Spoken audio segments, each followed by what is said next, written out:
Sebelum melanjutkan, jangan lupa subscribe dulu, terima kasih. Bab 324 Tentara Dinasti Besar. Kecuali. Sang pendiri naga Azure ragu-ragu sejenak. Kecuali apa? Chu Feng bertanya dengan cemas. Kecuali jika kamu bisa menjadi spiritualis dunia jubah ungu dalam waktu 2 tahun, karena kamu bisa mengeluarkan 2 mutiara dari tubuh mereka saat itu. Kalau tidak, mereka pasti akan mati. Tetapi apakah kamu yakin bahwa kamu bisa menjadi seorang spiritualis dunia jubah ungu dalam waktu 2 tahun? Sejujurnya, tidak peduli seberapa banyak bakat yang kamu miliki, itu hampir merupakan hal yang mustahil. Kata-kata yang diucapkan oleh pendiri naga Azure kurang lebih merupakan pukulan bagi Chu Feng. Aku. Pada saat itu, wajah Chu Feng juga dipenuhi dengan kerumitan.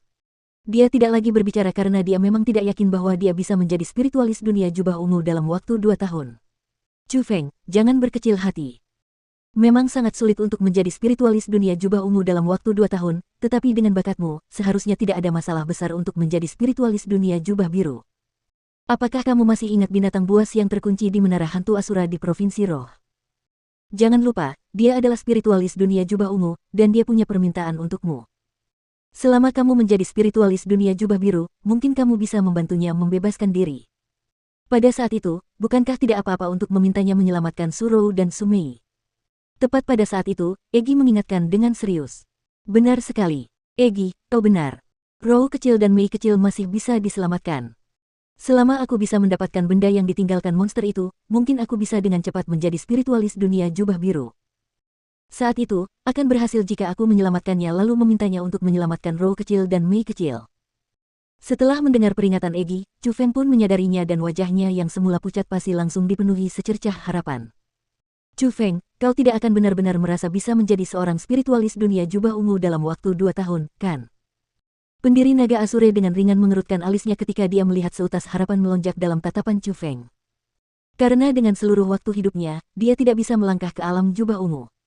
Jadi, dia sangat tahu betapa sulitnya alam itu.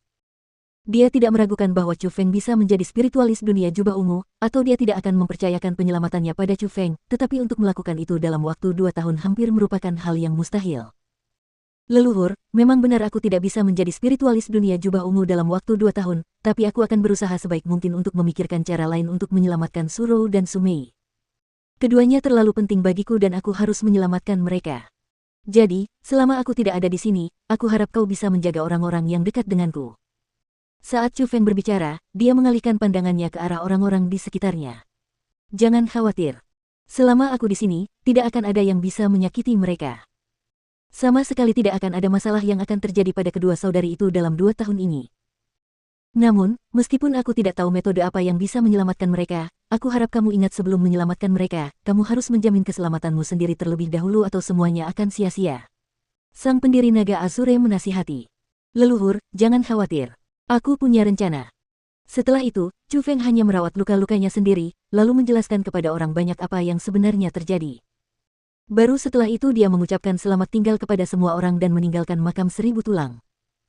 Dia secara resmi meninggalkan tempat itu, dan melangkah ke jalan yang penuh dengan bahaya yang tidak diketahui, namun merupakan jalan yang harus dilalui. Itu adalah jalan menuju Provinsi Qin. Benua 9 provinsi terbagi menjadi Provinsi Azure, Provinsi Tang, Provinsi Song, Provinsi Ming, Provinsi Han, Provinsi Sui, Provinsi Spirit, Provinsi Yuan, dan Provinsi Qin. Provinsi Qin agak jauh dari Provinsi Azure. Seseorang harus melewati Provinsi Spirit yang berada di antara keduanya untuk mencapainya. Adapun mengapa Chu Feng perlu pergi ke Provinsi Qin, itu karena monster di Menara Hantu Asura memberitahu Chu Feng bahwa ada harta karun yang dapat memoles kekuatan spirit, dan harta karun itu ada di Provinsi Qin. Tujuan Chu Feng dalam perjalanannya saat ini sangat jelas. Untuk menemukan harta karun itu, lalu menyempurnakan kekuatan rohnya sehingga ia dapat lebih cepat menjadi spiritualis dunia jubah biru. Kemudian, kembalilah ke Menara Hantu Asura, berkoordinasilah dengan binatang mengerikan yang dipenjara dan setelah menyelamatkannya, mintalah bantuan dari binatang mengerikan yang misterius dan tak terduga itu agar ia dapat menyelamatkan saudari Surou dan Sumei dari tangan mutiara. Meskipun rencana itu tampak sangat sederhana, Chu Feng tahu bahwa di dalamnya, pasti ada ribuan kesulitan dan puluhan ribu risiko karena pada awalnya, tempat harta karun itu disembunyikan adalah tempat yang tidak jelas yang disebut Gunung Seribu Monster. Aku akan segera pergi dari sini, dan siapa tahu kapan aku akan kembali ke tempat ini.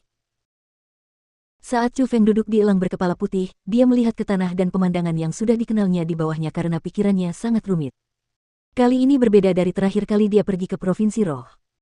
Terakhir kali, dia hanya ada di sana untuk ujian kualifikasi spiritualis dunia jubah putih, tetapi kali ini, dia memiliki misi yang lebih berat dan waktu yang dia tempuh juga lebih lama. Chu Feng, apakah kamu ingin pergi ke World Spirit Guild dan meminta bantuan? Meskipun mereka tidak memiliki spiritualis dunia jubah ungu di sana, aku yakin mereka dapat membantu sedikit. Kata Egi. Tidak. Aku tidak begitu mengenal World Spirit Guild, jadi aku khawatir keserakahan akan muncul dari hati mereka jika mereka melihat harta karun yang ditinggalkan oleh monster mengerikan itu dan mereka akan mengambilnya sendiri. Jawab Chu Feng. Setelah mendengar kata-kata Chu Feng, Egi merasa bahwa itu juga sangat masuk akal. Setelah itu, dia terkikik dan berkata, sepertinya kamu sudah cukup dewasa ya. Aku memang tidak salah. Wah, kamu akan memiliki masa depan yang cerah. Egi bahkan seperti kacang pistachio. Dia yang tahu Chu Feng memiliki kekhawatiran besar di hatinya tidak berhenti menghibur dan menghibur Chu Feng di jalan. Itu menyebabkan tekanannya berkurang sedikit, dan keyakinannya bahwa dia bisa menyelamatkan Surou dan Sumei juga meningkat sedikit. TN, pistachio, dalam bahasa Mandarin dapat langsung diterjemahkan menjadi buah bahagia. Aura ini. Namun, saat Chu Feng hendak meninggalkan perbatasan Provinsi Azure, dia tiba-tiba mengerutkan kening dan cepat-cepat mengarahkan si putih kecil ke arah gumpalan awan di kejauhan dan menyerbu karena Chu Feng bisa merasakan aura yang sangat kuat mendekat. Memang, setelah Chu Feng bersembunyi di balik awan putih, suara ledakan besar terdengar dari cakrawala di dekatnya. Suara itu seperti guntur, tetapi lebih seperti suara 10.000 kuda yang berlari kencang. Suara mereka berlari kencang di udara. Ya Tuhan, itukah? Meskipun Chu Feng tersembunyi di balik awan putih, ia masih bisa melihat segala sesuatu di luar. Pada saat itu, ia dengan heran menemukan bahwa di ujung cakrawala, sekelompok besar orang dan kuda muncul. Orang-orang dan kuda yang berjalan di udara. Kelompok orang itu mendekati 10.000 orang, dan di tubuh setiap orang, mereka mengenakan jubah berwarna emas. Jubah itu bukan baju besi, tetapi lebih indah dari baju besi dan bahkan lebih keras dari baju besi. Di antara hampir 10.000 orang, setiap orang menunggangi kuda yang luar biasa. Kuda-kuda itu jauh lebih besar dari kuda-kuda normal, dan mereka juga sangat mendominasi, seolah-olah mereka adalah raja-raja di dalam kuda karena mereka memiliki aura yang tidak biasa. Yang terpenting adalah kuda-kuda itu dapat tetap berada di udara dengan kecepatan yang sangat cepat. Namun, itu tidak seberapa. Selain kuda yang bisa berjalan di udara, bahkan ada kereta perang besar berwarna emas. Benda yang menarik kereta perang itu bukanlah seekor kuda. Itu adalah binatang buas yang besar. Binatang buas besar yang bisa berjalan di udara, dan jika Chu Feng tidak salah, itu seharusnya binatang buas yang mencapai alam surga. Seekor binatang buas dari alam surga dijinakkan oleh seseorang dan menjadi budak penarik kereta perang. Hal itu membuat orang-orang agak terkejut. Dan ketika Chu Feng mengarahkan pandangannya ke arah panji-panji tentara yang berkibar-kibar, dia akhirnya tahu asal-usul sekelompok orang itu, karena di atas panji-panji tentara berwarna emas yang diukir dan digambari naga dan burung phoenix, ada dua kata besar. Dinasti Jiang.